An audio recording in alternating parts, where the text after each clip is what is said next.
예, 증시 전망대 방송 시작하겠습니다. 지난주는 뭐 대선 이후에 경기 부양할 것이다라는 기대감으로 많이 올라갔는데 이거 기록적인 상승이었습니다. 사실은 거의 20년 가까이 만에 처음 나오는 상승 기록이 나오는데 이거 잠시 후에 설명드릴 거고요. 이번 주에도 역시 경기 부양에 대한 기대감 그리고 또 무역 협상, 주초에 미국과 중국 간에 또 무역 협상이 있고 우리나라도 이제 무역 협상이 시작되는 그런 단계에 있잖아요. 그러니까 이 관련된 뉴스가 일부 또 영향을 줄 걸로 보여지고요. 수급에서는 외국인 투자자들의 대규모 매수가 들어왔는데 기존에 어떤 매수했던 종목군들 이외에 주요 수출주라든가 또 경기 증시 부양 관련된 종목군들이 같이 올라가는 그런 모습을 보였거든요. 그래서 기존에 어떤 톡주하던 종목군들에서 좀 분산이 되는 그런 모습이 나왔는데 이번 주에도 이런 현상이 좀 이어질 가능성이 있어 보입니다. 그래서 이런 종목들 간의 변화도 점검해 보도록 하겠습니다. 우선 지난주 보면 우리나라가 유난히 강했어요. 우리나라 거래일이 3일밖에 없었잖아요. 근데 뭐 코스피 4.2%, 코스닥 3%, 그러니까 3% 이상 올라간 나라가 없었고 코스피는 2주 연속 4% 올랐거든요. 2주 연속 4% 올라간 거 마지막에 언제였냐면 2007년이었어요. 그러니까 거의 뭐 18년 정도 만에 처음으로 아주 강력한 어떤 상승이 나왔다라는 거죠. 그래서 다른 나라 증시도 괜찮은데 우리가 유난히 강했다. 자, 그리고 이제 미국에서의 어떤 종목들을 보면 종목들별로 좀 많이 엇갈렸습니다. 좀 안정적인 종목군들이 좀 둔한 그런 모습을 보이고, 그러니까 반도체, 그러니까 마이크론 테크놀로지가 미국과 중국 간의 관계 개선 가능성, 무역 분쟁 해소 가능성 이런 것들이 제기가 되면서 또 크게 올라갔습니다. 반면에 이제 테슬라는 머스크하고 트럼프하고 또 제대로 신경전 벌이는 그런 뉴스들이 나오다 보니까 좀 많이 빠지고 그래서 종목들별로 좀 편차가 있는 이제 그런 움직임을 좀 보였고요. 뉴스들 같은 경우는 관세 뉴스는 일단 소강 상태였죠. 영국과의 협상 이후에 추가적으로 어떤 결과가 나오는 곳이 없습니다. 그리고 일본, 인도 이런 데가 이제 진행 중이긴 한데 근데 뭐 뚜렷하게 결과 나오는 거는 아직은 없죠. 근데 이제 들리는 뉴스에 의하면 인도 쪽이 조만간 발표가 될 것 같다더라 뭐 이런 뉴스가 나온 건 있습니다. 그리고 이제 우리나라가 대선이 끝났기 때문에 본격적으로 우리나라가 이제 협상이 진행이 되고 미국에서는 협상을 종료했으면 싶은 나라 리스트에 우리나라가 이제 들어가 있다고 하더라고요. 그래서 어쨌든 우리나라 협상도 뉴스로 좀 등장하기 시작하는 그런 이제 국면이 나올 것 같고, 그러니까 미국의 고용 지표가 지난주에 나왔는데 엇갈렸습니다. 뭐 구인 건수나 비농업 일자리는 예상치를 상회한 반면에 ADP 민간 고용, 신규 실업 수당 청구는 하회했거든요. 근데 이제 전체적인 평가는 미국의 고용이 좀 둔해지는 건 맞는 것 같다. 예, 좀 둔해지고 있다 정도인데 둔해지고는 있지만 아직까지는 미국 경제는 잘 버티고 있다. 예, 그래서 주식시장에 뭐 악재로 이야기할 정도는 아니다. 뭐 이렇게 평가가 되는 것 같습니다. 그리고 종목으로는 지난주에 테슬라가 이제 이슈 잠시 후에 설명드리겠습니다만 이제 큰 폭으로 하락을 했고 마이크론 테크놀로지가 월요일부터 금요일까지 닷새 다 올랐고 주간으로는 15% 올라가서 특징주로 또 부각이 되는 그런 모습을 보였습니다. 그러니까 이번 주 같은 경우는 이제 런던에서 미국과 중국 간의 무역 협상이 있잖아요.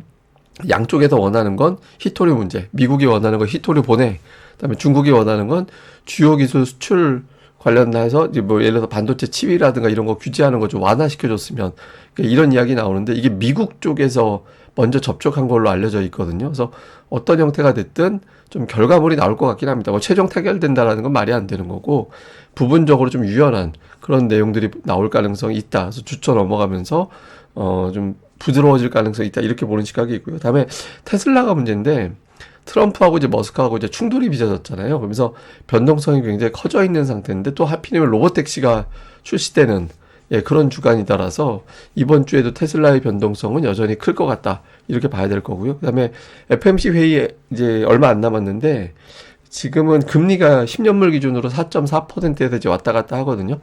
근데 유럽이 이제 금리 인하가 마무리가 되는 과정이에요.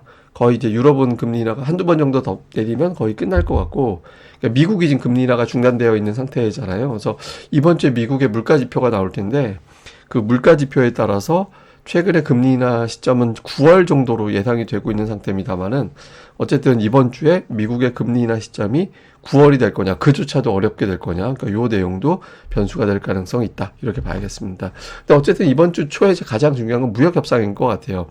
그러니까 지난 주말에 이제 트럼프가 시진핑하고 통화하고 그러고 나서 또 이제 내용 올린 게 월요일에 중국과 런던에서 무역 협상을 한다.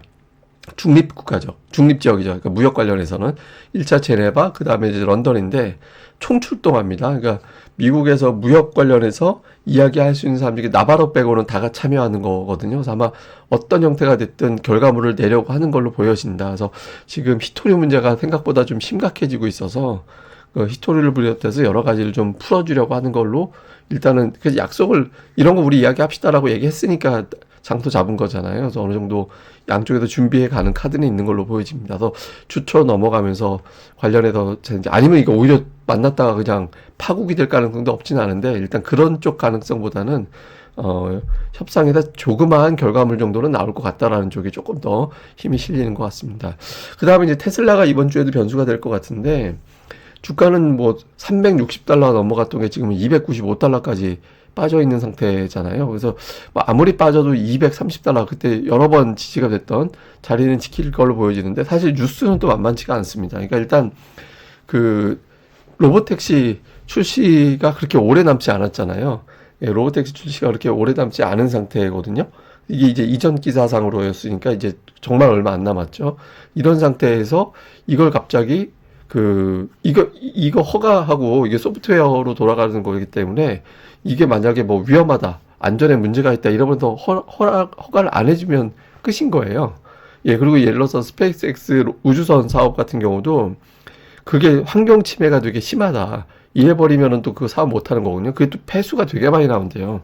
그러니까 그것 때문에 우리 이제 허가 못 해주겠는데 이래버리면 그럼 또 문제가 되는 거예요. 그래서 트럼프가 쓸 수 있는 카드가 굉장히 많거든요. 그러니까 이제 약간 머스크가 한 발 물러서는 것 같은 예, 약간 그런 조짐을 좀 보였는데 트럼프가 이제 기분이 나빴던 것 같아요. 그러니까 뭐 자기의 어떤 스캔들 같은 걸 또 머스크가 언급하고 막 그랬잖아요. 그러니까 또 트럼프가 여기다 대고 제 약물 먹어서 저런 것 같다고.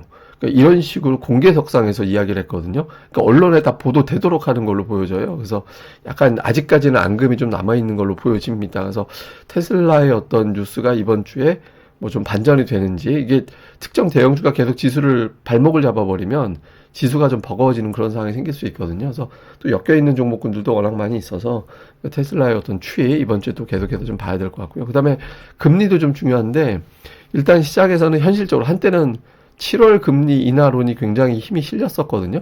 지금은 쉽지 않다. 그러니까 7월까지는 거의 동결로 보고 있고 9월은 현재까지는 6대4 정도 비율로 금리 인하 쪽으로 보고 있어요. 그래서 연내 두 차례 9월에 한 번, 그 다음에 이제 12월에 한 번 정도 시장에서는 예상을 하고 있거든요. 근데 지금 연준 분위기 봐서는 사실 9월도 될까 싶긴 한데 이번 주에 CPI가 나오는데 CPI 그러니까 소비자 물가 지수가 만약에 지난달보다는 좀 올라갔을 것 같다라고 보고 있거든요. 근데 그게 예상치보다 훨씬 높게 올라가 버리면 연내 금리 인하는 물 건너갔다. 이거 관세 여파가 지금부터 시작이라서 이게 지워지려면 또 몇 달이 걸린다. 이렇게 분위기가 될 수도 있습니다. 그래서 이번 주에 이제 그 미국의 물가 지표 나오고 물가 지표와 함께 금리 인하가 적어도 지금 정도의 예상 수준하고 비슷하게 나오느냐. 이게 이제 변수가 될 것 같아요. 그래서 금리가 좀 진정되고 안정되는 게 되게 중요하거든요. 그래서 이번 주 요거 좀 볼 필요가 있고요.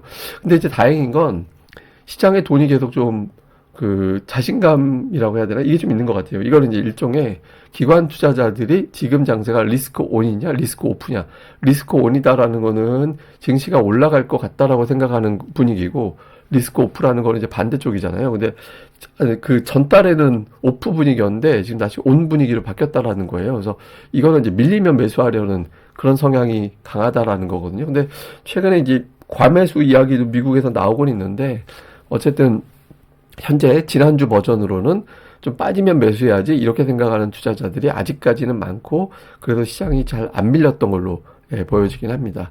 근데 어쨌든 해외 쪽은 이런 게 변수고 우리나라 같은 경우는 지수가 굉장히 강하게 올라갔어요. 그러니까 지금 그 저점에서부터 500포인트 넘게 올라갔는데 기간이 이게 지금 두 달 만에 이렇게 올라온 거거든요. 두 달도 안 걸렸죠. 뭐 그래서 굉장히 강하게 올라갔는데 작년도 고점이 2,900도 얼마 안 남았네 이런 분위기죠. 근데 여기서 이제 수급이 어떻게 되느냐에 따라서 돌파 여부가 가늠이 되고 코스닥은 아직은 그 정도까지는 아닙니다. 그러니까 코스피의 주로 지주회사라든가 뭐 금융, 증권 이런 종목군들이 끌고 올라가는 장세가 나오다 보니까 이제 코스피는 저렇게 올라갔고 코스닥은 상대적으로 2차 전지가 둔했던가 뭐 아니면 제약바이오가 둔하거나 그래서 아직은 좀 덜 올라갔거든요. 근데 코스피는 ADR상 조금 과열권에 근접해 있는 상태라서 좀 차별화 장세가 될 것 같고, 코스닥은 아직은 또 과열은 아니에요. 예, 그래서 이제 코스닥 쪽에 조금 종목들 눌렸던 종목군들 중에서 좀 살아나는 종목 장세가 좀 만들어질 가능성이 있어서 코스닥에 있는 종목들도 좀 주목을 해볼 필요는 있다, 이렇게 봐야 될 것 같고요. 그 다음에 이제 뉴스가 어떻게 작동을 하는지도 되게 중요한데, 지금 2차 추경, 1차 추경은 뭐 13조 원, 그거는 그 산불 화재 대비용, 그러니까 처리용이었다라고 본다라면 그걸 갖다가 이제 방어하기 위한. 근데 2차 같은 경우는 이제 경기부양 쪽이잖아요. 이거는 35조 원 이야기까지 나오고 있는데, 성장률 0.5%포인트 높인다. 그래서 요게 이제 뉴스가 나오게 되면 제가 여러 번 말씀드리지만 주식시장은 유동성 게임이다. 그러니까 주식시장에 유동성이 들어오면 지수가 올라가는데 들어오는 방법은 두 가지가 있다. 하나는 기업들의 실적이 좋아져서 돈을 많이 벌면 그게 유동성이 들어오는 걸로 생각을 하게 되고, 또 하나는 정부에서 지출을 늘리거나 금리를 확 내리거나 이렇게 되는 건데, 지금 추경이 저게 되면서 주식시장에서 생각하는 건 유동성이 늘어나네, 이렇게 생각하게 되게 되거든요. 그래서 요거하고 다음에 또 하나는 이제 상법 개정이 바로 시행되는 걸로 분위기가 가고 있잖아요. 그래서 뭐 예를 들어서 뭐 이사 뽑을 때 개인들이 더 적극적으로 표결에 참여할 수 있도록 한다든가, 아니면 또 사회이사라든가 이런 사람들이 주주의 권리도 보장해 주는 형태로 그렇게 이제 하게끔 만든다든가, 이런 것들이 이제 포함이 되어 있잖아요. 그래서 상법 개정안도 역시 투자자들 입장에서는, 뭐 기업들 입장에서는 부담된다고 하지만 일단 그 투자자들의 이익을 더 우선시하는 그런 절차가 될 수 있다라고 해서 요것까지는 이제 계속해서 투자자들에게 긍정적으로 될 수 있겠죠. 그다음에 우리나라 그 미국과 협상이 약간 정체가 될 수밖에 없었잖아요. 그동안에는 협상 주체가 우리나라는 모호했기 때문에. 근데 이제 새로운 정부가 출범을 한 상태라서 좀 조기에 타결하자. 근데 이제 미국 쪽에서는 관세도 관세지만 비관세 장벽, 예를 들어서 뭐 소고기 부분, 지금은 30개월 미만 소고기만 수입하게 되어 있는데 그거 말고도 좀 수입하게 해줘라 등등의 여러 가지 어떤 제안을 한다라고 하거든요. 그래서 근데 이제 우리나라도 미국한테 요구할 게 많이 있잖아요. 요번에 딱 당선되고 나서 미국하고 중국하고 우리나라 두고 신경전 벌였잖아요.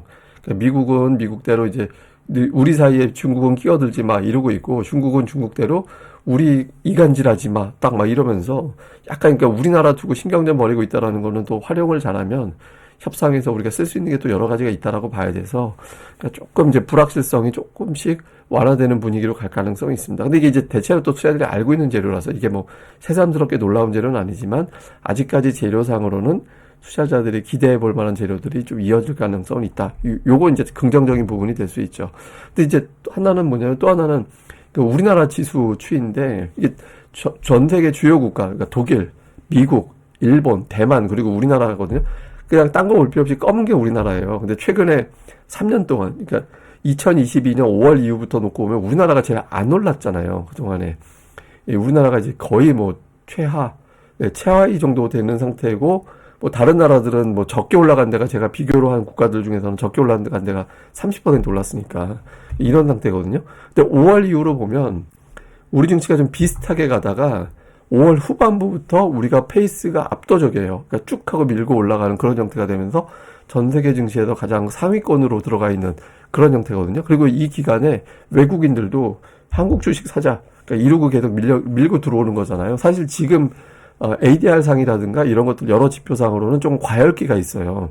근데 과열기를 해결해 주는 게 수급이거든요. 그래서 외국인 투자자들이 이런 상황에서도 계속해서 한국 시장, 한국은 원래 저평가였는데 그 저평가 요인들, 뭐 지배구조 문제라든가 뭐 남북관계 문제라든가 이런 등등이 해소될 걸로 보고 그냥 한국 쪽을 더 푸시해서 그냥 3점까지 그냥 가버리는지, 요 분위기를 좀 이번 주가 상당히 고비가 될 것 같다, 이렇게 봐야겠습니다. 근데 사실 제가 고비라고 말씀드린 이유는 뭐냐면 ADR이 120까지 왔거든요. 코스피 같은 경우는. 코스닥은 아직은 그 정도가 아닌데, 근데 보시다시피 그 근처 가면 조금 더 올라갔다가 결국엔 다시 꺾이는 그런 패턴이 좀 반복됐었거든요. 그래서 코스피가 이거를 힘으로 밀고 가면 뭐 150까지도 가요.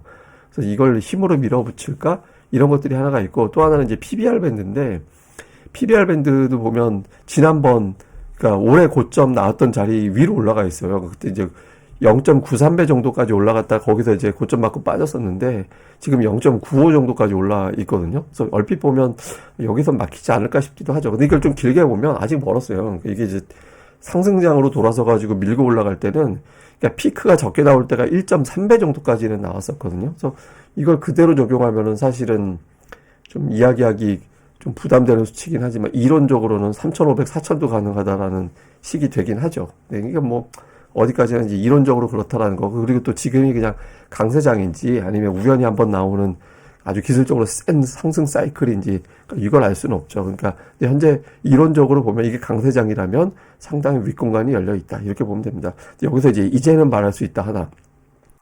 뭐 틀렸으면 저는 틀렸던 대로 아마 얘기를 했을 거예요. 아마 제가 4월에 시장 폭락할 때 사실은 그 트럼프 막 관세하고 할 때 요거 잘하면 요거 고비 넘기면 한 3,000 가겠다. 그러니까 그런 생각이 들긴 했거든요. 왜 그 생각을 들었냐면 전 세계에서 우리나라가 그때 당시에 이미 이제 우리나라는 뭐 이제 조기 대선 유력하고 그 조기 대선부터 해가지고 이제 어쨌든 새로운 정부가 들어설 가능성이 높다라고 봐야 돼서 그럼 전 세계에서 그 금리 인하하고 재정 정책하고 동시에 시행하는 나라가 없었거든요. 그래서 한국이 좀 관심 갖지 않을까라고 생각을 해서 그때 폭락할 때 이게 어쩌면 요번 기회에 잘하면 3,000까지 갈 수도 있겠다라는 생각을 하긴 했었거든요. 근데 그 뒤에 한바탕 더 큰 하락이 나와서 그래서 이게 더 밀어버리네 해가지고 뭔가 좀 숨은 뒤에 뭔가가 있구나라고 또 그때 잠깐 걱정하기도 했었죠. 근데 결과적으로 보면 이제 지금의 어떤 그 구도를 봐서는 우리나라가 전 세계 거의 없는 재정 통화 정책이 곧바로 시행되는 몇 없는 나라가 됐다 보니까 좀 최근에 그 이슈로 좀 강하게 올라왔던 것 같습니다. 실제로 보면 외국인들 매수가 계속 들어오고 있잖아요. 그러니까 지금은 아예 그냥 사실상 2달 연속해서 순매수로 이제 잡혀 있는 상태가 되고 있죠. 그리고 외국인 투자들이 지난주에 매수한 종목을 보면 하이닉스는 원래 샀는데 삼성전자가 들어오기 시작했어요.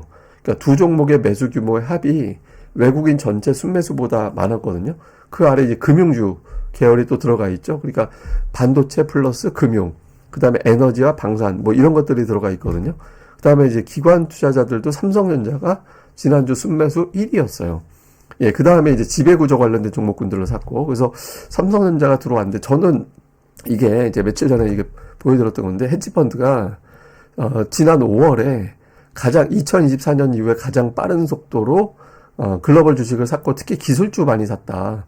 그런 이슈가 있었거든요. 그래서 우리나라에서 보면 하이닉스가 잘 보시면, 5월에 외국인 투자들의 매수가 특이하게 계속 들어왔었어요. 꾸준하게. 그러니까 아마도 헤지펀드들이 지금 들어오면서 삼성전자도 좀 사기 시작하는 건가? 근데 만약에 정말 삼성전자를 헤지펀드들이 사고 있다면 하이닉스 사듯이 일관성 있게 계속 들어와야 돼요. 그래서 이번 주에 3일 이상 매수가 들어오는지 그렇게 된다면 이제 지수도 생각보다는 좀 갈 수도 있죠. 그래서 요 흐름이 되게 중요하고 그다음에 주요 종목들별로 보면 코스피에서는 단연 이제 하이닉스, 미국에서 마이크론이 15% 올라갔는데 하이닉스 3거래일 만에 10% 올라간 거잖아요. 그래서 상당히 강하게 올라가고 조선업종이 지금 종목별로 편차가 있었고 그다음에 삼성전자가 또 5% 정도. 그러니까 홍콩에 그 ETF 상장되고 나서 삼성전자 주가 흐름이 좀 양호하게 바뀌어 있죠. 예, 그게 좀 다행스럽고 코스닥 쪽은 뭐 알테오젠, 뭐 성광med, 근데 제약바이오는 종목별로 되게 엇갈림이 심했어요. 예, 근데 이제 대부분 다 플러스 나긴 했는데 지난주 같은 건 성광밴드라든가 이제 알테오젠 이런 개별적인 종목군들이 올라가고 특히 이제 또 하나 주목하는 건 에코프로 같은 2차 전지가 상당히 시장에서 소외받았던 종목인데 지난주에 살아났다라는 점 이게 상당히 좀 주목해 볼 만한 것 같습니다. 자, 이슈들 정리해 보면 우선 주체 미중 간의 협상이 있고 이 결과물이 어떻게 나오느냐, 그 다음에 지금 고용지표가 엇갈려 있는데 미국 경제가 사실은 잘 버티고 있다라는 건지 약간씩 약해지고 있거든요. 그래서 약해지고 있는 상태에서 여기서 만약에 이번 주에 물가가 튀어 올라가면 스태그플레이션 얘기가 또 등장할 수도 있어요. 그러니까 이게 어떻게 돌아가는지. 그 다음에 이제 금리가 그래서 FOMC 앞두고 있는 상태에서 금리가 올라가면 시장이 이번 주 쉬어갈 가능성도 있거든요. 그래서 금리가 안정되는지가 되게 중요하고 우리나라는 뭐 외국인들이 삼성전자 매수하기 시작했는데 계속해서 매수할 거냐. 근데 지금 지수 위치가 ADR상 저항대, 코스피는 2800 넘어가 있는 상태고 코스닥도 주봉상으로는 저항대예요. 지금이 차트상으로는. 그래서 여기서 그러니까 밀고 올라가려면 아까 제가 말씀드린 대로 돈의 힘으로 밀어붙이는 형태밖에 없거든요. 사실은 저 저항대에서는. 그래서 외국인들 매수가 들어오느냐. 그리고 매수하는 이유가 우리나라의 어떤 추경 플러스 상법 개정, 그다음에 금리나 이 경기 부양이라든가 증시 부양의 재료 이런 것들이 계속해서 이제 나오면서 아 이거 빠지면 계속 매수해야겠다. 포모라고 얘기하죠. 내가 참여 못하면 초조해야 하는 마음. 그러니까 그런 쪽까지 끌고 갈 거냐 이게 되게 중요하고 그다음에 종목은 그동안에는 방산, 조선 뭐 이런 등등의 종목군들이 강했잖아요. 뭐 원전이라든가 이런 것들. 근데 여기서 이제 주요 수출주. 그러니까 반도체 지난주에 괜찮았는데 여기에 이제 자동차까지 좀 붙어주는지 이런 구도, 2차 전지도 이런 구도의 변화를 주목을 해봐야겠습니다. 그래서 어쨌든 뭐 앞서 한번 쭉 말씀드린 거라서 이거 쭉 보시면 되는데 이게 제가 이 중에서 그 16년. 근데 사실 엄밀하게 보면은 18년 정도 만에 되게 강하고 거의 20년 만에 최고의 이주를 보낸 거예요. 근데 이걸 또 외국인들이 주도했거든요. 그래서 지금 우리 증시가 되게 특이하긴 합니다. 이게 뭐냐면 2주 연속 4% 올랐잖아요. 코스피가. 이게 별거 아닌 것 같죠. 마지막 4% 올라간 게 언제냐면 사실은 저 때가 이제 2009년도에 올라간 적이 있다라고 하면 정확하게 가면 저때 4%가 아니었어요. 3.99%였어요. 그러니까 2주 연속 4% 올라가지 않았었거든요. 그러니까 4% 이상 올라갔던 거는 사실은 마지막이 2007년이었어요. 그러니까 2007년도에 저 폭락 나오고 나서 4% 연속해서 그 이상 연속해서 2주 올라간 거라서 엄밀하게 볼 때 2주 연속해서 저렇게 올라간 거는 2007년 이후에 나온 적이 없습니다. 그러니까 거의 18년 만에 나온 거거든요. 그래서 지금 우리 증시가 이례적으로 되게 강한 거예요. 근데 만약에 이번 주에도 그러니까 밀고 간다? 그래버리면은, 이게 증시가, 우리 증시는 완전히 그냥 다른 세상 증시로 가게 되는 그런 케이스가 될 수도 있죠. 근데 이게 보통 세게 가면, 그러니까 숨고르게, 이게 지금 우리나라 투자자들이 굉장히 좀 불안해하기 때문에 이 정도 올랐을 때 빌미로 이제 매도 물량도 상당히 좀 나올 수 있는 타이밍이긴 하거든요. 그래서 제가 보기엔 주초에 이제 매도 물량이 만만치 않게 나올 것 같은데 그 물량을 이겨낼 정도의 외국인들 매수가 들어오느냐. 외국인들 매수의 의미는 일주일에 3일 이상 2,700억 정도 넘어가는 매수가 3일 이상 붙어주면 외국인들이 그걸 방어해주는 역할, 끌어올릴 수 있는 힘, 그렇게 되거든요. 그래서 그 정도의 흐름이 나오고 그런 과정에서 주요 수출주까지 끌어올리는지 이런 점을 잘 살펴보는 게 필요할 것 같습니다. 예, 그럼 또 이번 한 주 또 잘 보내시고요. 저는 또 다음에 뵙겠습니다. 이 방송 구독하기와 좋아요, 예, 꼭 부탁드립니다. 감사합니다.